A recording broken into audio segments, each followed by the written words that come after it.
about the past. Take a listen. Yeah, I think the Week 6 game matters just about as much as when the Saints went to Tampa and beat them 38-3. Got it. It obviously didn't affect them last week at all. Didn't matter at all. Nope. We lost by 28 at their place. They lost by 35 at home. They just beat the Saints by 10. This is a funny game. Gotcha. Spicy there. Should Aaron Rodgers be concerned with the Week 6 loss to the Bucs? He should have some concerns. I'm going to get into the why later, but for now, let's talk about his mindset. So I'm not totally mad at it because I understand the parallel he's drawing. Yeah, of course. He's drawing a parallel. He's drawing a parallel you drew it, which I have to a degree ignored thus far. He said, look, bruh. Regular season was a long time ago. What does the regular season have to do with right here, right now? I get that, Aaron Rodgers, but again, we've talked about this all the time. Marcellus Wiley, you bring it up and you do a great job bringing it up. I piggyback on the note, which is simple. What's that? Before you can win a game on a field, what's up with the game in the mind? Yeah, baby. The Buccaneers, the reason that Aaron Rodgers should, to a degree, have his mind concerned with what happened Week 6 is because the Buccaneers already know, wait a second, we ain't got to be scared of you, Aaron Rodgers. I understand you had an MVP caliber season, but what does that mean to us? Now, again, we saw the Buccaneers and the Saints game. We did not know, I did not know, that Drew Brees was going to lay such an egg. But had he not, the Saints defense, they did their thing. Like Malcolm Jenkins, safety for the Saints, came on this show and told us we match up well against them. He wasn't lying. So, Aaron Rodgers, it's not so much that you should be concerned with what happened in Week 6 because what happened in Week 6, but you have to understand, did that Week 6 blowout that you were handed by the Buccaneers, did it give them more confidence? And will that confidence pay major dividends in this upcoming championship game? Interesting. I think he should be concerned. Now, all things aren't the same as all things aren't created equal. We'll get into that conversation a little bit later. But Aaron Rodgers took my take and applied it to his situation like they're the same. They're not. Aaron Rodgers and the Green Bay Packers, if you look at them in totality, especially offensively, because that's what Aaron Rodgers dictates, the offense, 3 of their top 5 scoring outings occurred before they played the Bucs. And you know what that makes you think as a team, as a collective? That we don't need to change much because the Bucs game was just an anomaly. It was just a one-off. Everything else is fine because we are an offense that likes to run the ball and then have play-action passing off it based on scheme. Want to know why I know that? One, last year, Aaron Rodgers' numbers suffered because they were so run-heavy. This year, his numbers didn't suffer because they used the running game to build the passing game.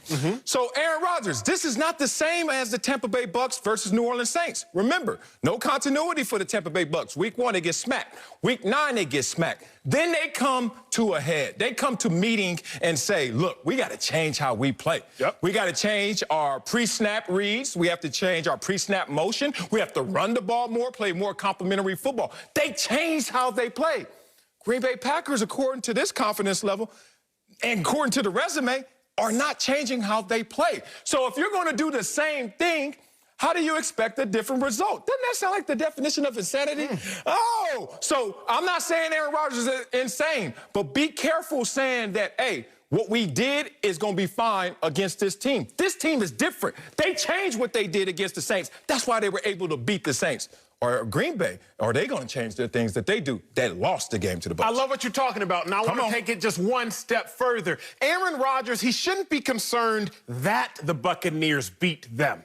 He should be concerned how the Buccaneers beat them. Sal, you know it's time to go over to the big board. It's time to go over to the big board because it's not that they lost in Week 6. That's not what it's about. It's how they lost. Now, the Buccaneers aren't scared to pressure Aaron Rodgers. I know a lot of people are, but the Bucs aren't. Early on, the Bucs beat them with a zone pressure. Now, let the tape run. The Buccaneers are going to show 5 defenders up here. The center thinks the pressure's coming from Aaron Rodgers' left because there are only 3 defenders to the center's right. Surely pressure's coming from the left. Not so fast, Aaron Rodgers, because at the last second you see the 3 defenders come from the left, and they actually play zone behind it. When you play zone, all eyes are on the quarterback, meaning all eyes are on Aaron Rodgers. In zone, that's when you get your interceptions. Just like that, young cornerback, he sits on it, takes it all the way to the house. You don't see Aaron Rodgers in the screen because his head is sunk low.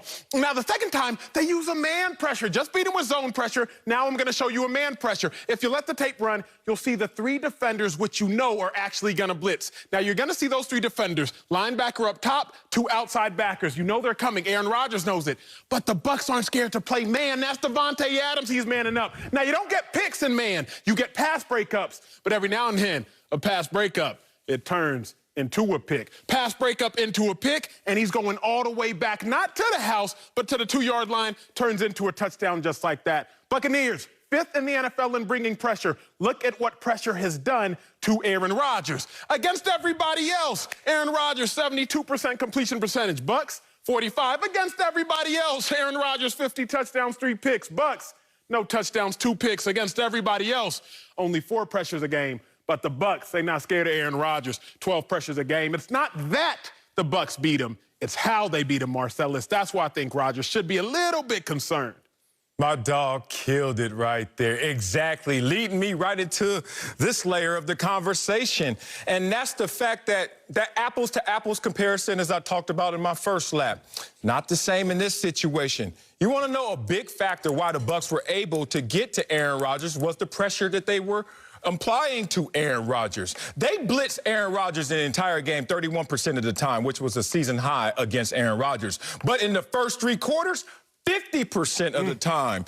You know what that means? That they think that they have a formula for success defensively against Aaron Rodgers because he struggled mightily against this blitz. That's the best way to get to Aaron Rodgers. Look, there are a lot of ways you're going to try, and very few work. But in this game, blitzing Aaron Rodgers worked. Here's another problem. Please. Because your scheme is built off of the run, and then the play-action passing that comes off of it, and then the complexity of their passing game with Davante Adams, etc. If this core principle is the running game, does it help that the team that you're facing has the best run defense in the NFL? Uh-oh. Tampa Bay Buccaneers walk in with a confidence. We have the #1 run defense. Oh, your whole scheme, your entire principles are based off of you running the football. Man. So we're going to blitz you, be effective blitzing you, and that's the best approach against you. And also, we're going to say you can't run the football against us. So when I saw Aaron Rodgers looking very comfortable in that podcast, as he does in the pocket so many times, just looking like it's air on air, 7-on-7 bass football. We're talking about April football and flip-flops, the empty backpack guys. I looked at Aaron Rodgers, I was like, maybe he doesn't want us to know that he knows that he has to change it up to beat these Bucs. You roll out this same Green Bay team that's been great, that's been amazing, that's been hot, that's the #1 scoring offense. You roll them out against the Tampa Bay Bucs, it won't work. And another layer of it is, so many notes right here. Their knives are not sharp enough, I don't think. Going against the Los Angeles Rams was not going against the Los Angeles Rams. You went against a surgically repaired thumb with Jared Goff leading that offensive unit. You went against an Aaron Donald-led defense with no ribs and only 1 pressure. That is not the same as going against the New Orleans Saints that gave them everything that they had. Watching that New Orleans Saints-Bucs game, the intensity was at 10. You saw linemen running down 10, 20 yards down the field trying to peel people off the pile. That was an intense game. Ugly at times, but intense. I don't know if Aaron Rodgers and his team is as sharp as the Tampa Bay Bucs. Let's go there, because the other place I want to ride what you want to sell is this. Everybody knows the quote, knowledge is power, but I also like a quote, with more knowledge comes more vexation. Why is that applicable? More vexation? More vexation, It's applicable because that first pick 6 that the Buccaneers got, the cornerback, 24-year-old in his 2nd year. So he don't even know that, wait a second, you got the deep third. What you sitting on Davante Adams for short at the sticks? Because he doesn't even know that he should be scared, if you will, of Davante Adams. The next defensive back, Mike Edwards, that got the pick all the way to the 2-yard line in the Week 6 matchup, 24 years old. Again, they so young that they're like, wait a second, you want us to be scared of Davante Adams? For what? They young and they hungry. The other thing, because we're talking X's and O's, talking to a defensive dude, my guy here, the Buccaneers got 4 sacks in that game, but 50% of those sacks, over 50% rather, came from linebackers. What's that mean? That means they're not necessarily getting sacks with the 4-man rush. They're getting sacks from pressure. Now, Playing defense. They'll play defense, I'll play linebacker. Go into a game plan, sometimes you don't want to blitz. And you don't want to blitz because blitzing is the quickest way to get you hurt. Burnt. You blitz Aaron Rodgers, boom, ball out. You blitz, ball out. There is nothing worse in practice or in a game than hearing the ref say when you blitz, ball gone. Because ball gone means, hey, don't hit the quarterback. The ball gone. Usually you don't blitz Aaron Rodgers because he's going to get the ball out so fast. But the Buccaneers aren't worried about that. Todd Bowles, defensive coordinator, knows how to scheme things up to make sure that Aaron Rodgers is off his game. Now, it's been a long time since week 6. Yeah. So I understand Aaron Rodgers' confidence. I get it. I actually think Aaron Rodgers, particularly at Lambeau Field, they'll fix things. They will have the advantage. But A-Rod can't be so callous. Because just because you don't fear the Bucs does not mean that the Bucs also don't fear him. Yeah.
Concerned with what happened week 6 is because the Buccaneers already know, wait a second, we ain't got to be scared of you, Aaron Rodgers. I understand you had an MVP caliber season, but what does that mean to us? Now, again, we saw the Buccaneers in the Saints game. We did not know, I did not know, that Drew Brees was going to lay such an egg. But had he not, the Saints defense, they did their thing. Like Malcolm Jenkins, safety for the Saints, came on this show and told us we match up well against them. He wasn't lying.